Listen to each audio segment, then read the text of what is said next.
4 years of pre-med school, 4 years of medical school, 2 years of internship, 1 in the Philippines, 3 years of residency, 1 year of fellowship. Finally, all my studying, sleepless nights, years of working led me to a position of being a chair of a department of psychiatry. I finally made it. I found myself in my dream job and expected to be fairly compensated for all the hard work I put in. I found out that male physicians working in my department earned more than me, regardless of the hours we worked and the positions we held.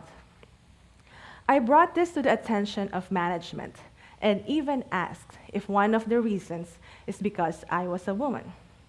They assured me it's not, but nothing was done. This is where I learned that having a seat at the table does not necessarily mean we're offered the same meal. Studies have shown that for the past 2 decades, there have been increasing number of women becoming physicians in the United States. But there is still evidence of pay discrepancy through various medical specialties. A study from Healthcare Management Review by Hoff and Lee reports that there is a significant pay gap between male and female physicians. Apadin et al. In 2018 found that male physicians earn like $27,404 more annually. Another study by McMurray et al. Found that the pay gap to be in favor of male physicians. Interestingly, an article by Sadig-4 et al. In 2012 found that physician gender is a remarkable predictor for pay, with women physicians' salary being less. Pay gap is not the only form of inequity I encountered as a female physician. I experienced discrimination, harassment, and microaggressions. A physician's obligation is to treat all patients with dignity and respect. That's our oath.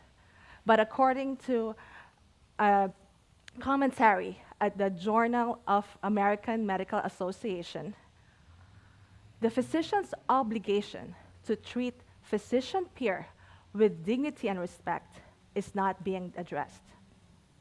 Studies have shown that microaggressions occur daily, and women reported higher frequency than men, and women of color reported even higher frequencies. In my experience, my male colleagues are always addressed as doctors, compared to female physician counterparts like myself, addressed as first name. In my clinical decisions, it is question marked compared to my male physician colleagues. According to a study by Phillett, Alvarez, and Carnes in the Journal of National Medical Association, physicians of color make up a growing number of the US physician workforce. However, there is still evidence of discrimination experienced by women physicians of color. 31 to 50% of Asian physicians reported such. I live in that statistic. And these are the things they don't teach in medical school. I started residency in an inner city in New Jersey. It was a very busy hospital. It was a big adjustment for me, having started my career in the Philippines. I remember one time one attending said, "Just be patient with her, she's not from here." I've been asked, "Where are you from? What's your origin?" Even was told to go back to my country.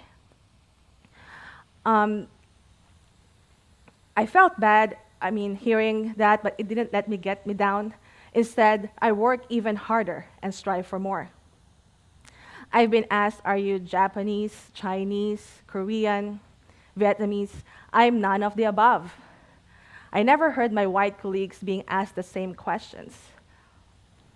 I anticipated that my journey becoming a physician to be difficult and challenging, but I never imagined microaggression or discrimination.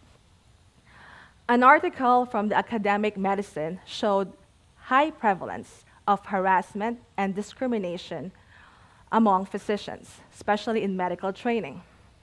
There are more reports of being harassed while in training than in practice. It is so widespread that according to an article by Silver et al. At the Journal of American Medical Association, it is inevitably part of becoming a physician.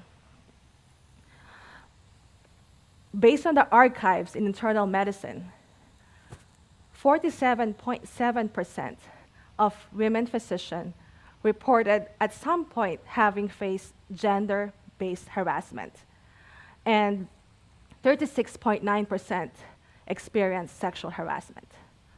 I've experienced sexual harassment while in training, but I did not report it. While in practice, I again experienced sexual harassment, and this time I reported it. I was weary and had fear of retaliation.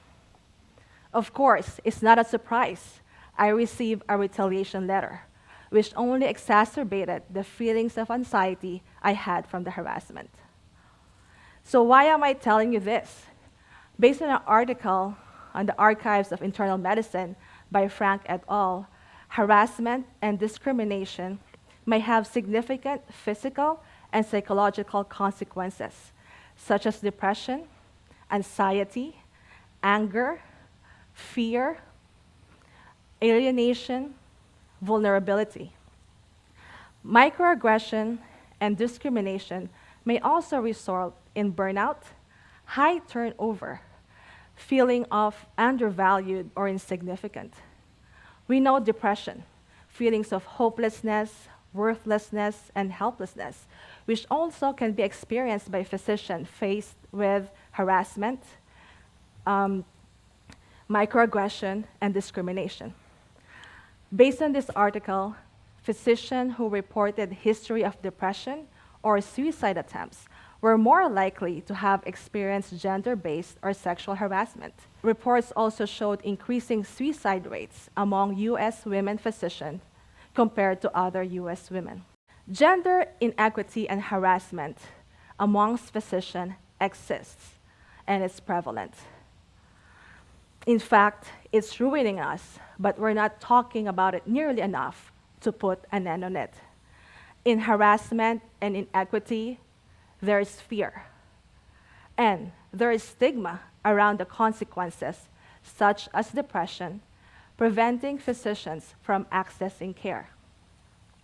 There is a support line in place for physicians facing difficulty from the COVID pandemic and racism, but we need one specifically for female physicians facing gender-based and sexual harassment. If they have this safe place to express their fears, they're more likely to seek care. We should also advocate for education of gender inequity to be part of the curriculum for medical students and residents. Lastly, there should be more transparency in physician salary in every specialty. We must continue to scream until it changes, and we should advocate for enhanced preventative measure, not just in our workplace, but in the very culture of our field. We cannot ignore the consequences that inequity and harassment present. As a psychiatrist, I know how depression can be devastating and even deadly. We cannot continue to allow ourselves to be silenced. Thank you.